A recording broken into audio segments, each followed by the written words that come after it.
Assalamualaikum warahmatullahi wabarakatuh. Alhamdulillahirabbil wassalatu wassalamu ala asrofil anbiya'il mursalin nabiyina wa habibina Muhammad wa ala alihi wa sahbihi ajmain. Wa man tabi'ahum bi ihsani ila yaumiddin, amma ba'du.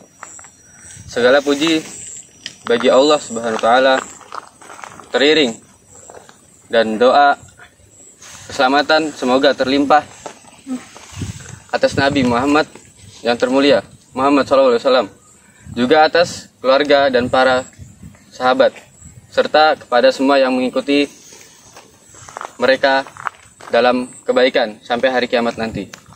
Segala puji bagi Allah yang masih memberikan nikmat kepada kita semua sehingga kita masih bisa bertemu di bulan Ramadan, yang itu bulan yang penuh berkah dan mulia ini. Pada kesempatan bulan Ramadan ini, saya akan menyampaikan sebuah kultum yang berjudul Mengapa Al-Quran Harus Dihafalkan.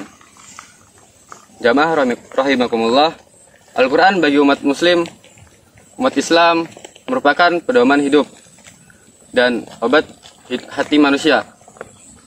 Oleh karena itu, sebagai umat muslim kita harus senantiasa menjadikan Al-Quran sebagai petunjuk hidup agar tetap di jalan Allah Subhanahu wa taala. Rasulullah SAW bersabda, barang siapa yang membaca dan satu huruf Al-Quran, maka dapatlah satu kebaikan.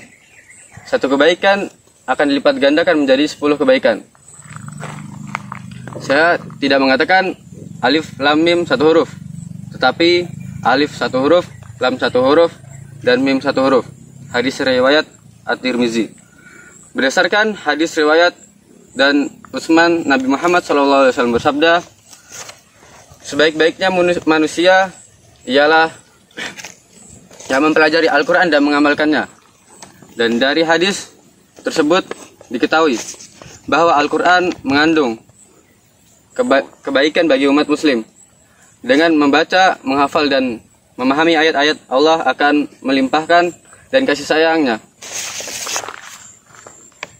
Dan hadis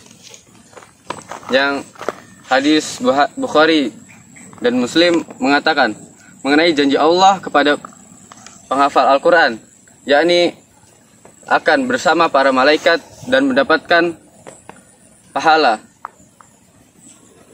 meski terbata-bata. Mengapa kita harus menghafal Al-Quran? Yang pertama, mendapatkan syafaat. Menjadi penghafal Al-Quran juga memberikan keutamaan di akhirat, sebab dalam hadis riwayat Muslim, Rasulullah SAW bersabda, Al-Quran bisa memberikan syafaat atau pertolongan kepada pemiliknya.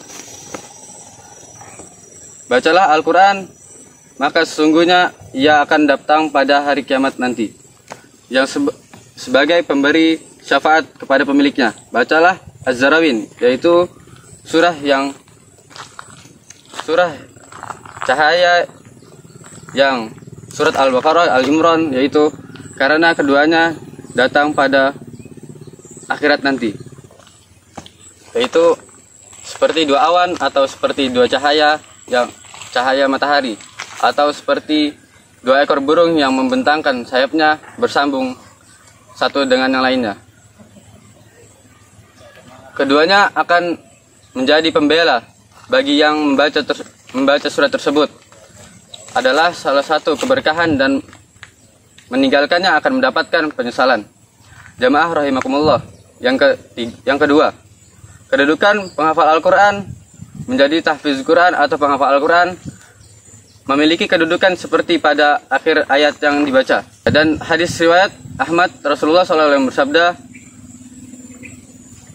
dikatakan kepada pemilik penghafal Al-Quran akan diperintahkan, bacalah dan bangkitlah, bacalah sebagaimana kamu membaca di dunia, maka sesungguhnya kedudukan berada pada akhir ayat yang terakhir kamu baca. Yang ketiga, kedudukan yang tinggi. Setiap umat muslim tentu menginginkan kedudukan yang tinggi di akhirat kelak, menjadi tahfiz Quran pun bisa menjadi salah satu cara menggapainya.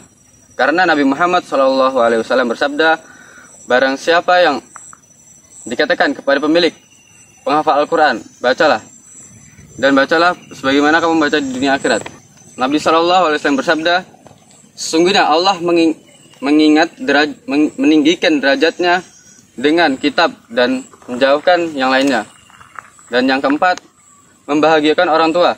Rasulullah SAW bersabda, barang siapa yang membaca Al-Quran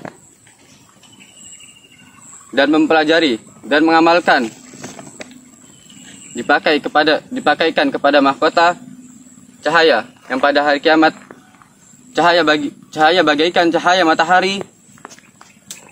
Kedua orang tua dipakaikan 2 jubah kemuliaan yang tidak pernah ditemukan di dunia. Orang tuanya bertanya, mengapa kami dipakaikan 2 jubah ini? Lalu menjawab, karena kamu memerintahkan anakmu untuk menghafal Al-Quran dan mempelajari Al-Quran. Hadis riwayat Al-Hakim.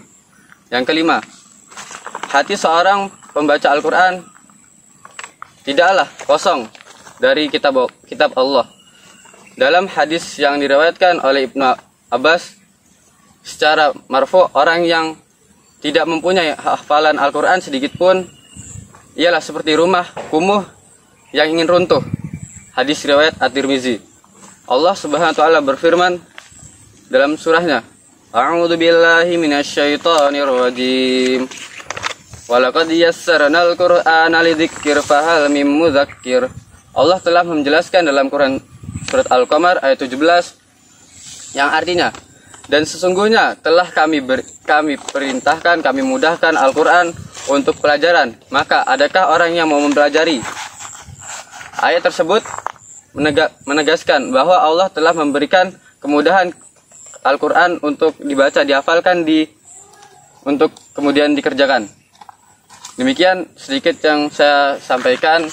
Semoga ada manfaatnya dan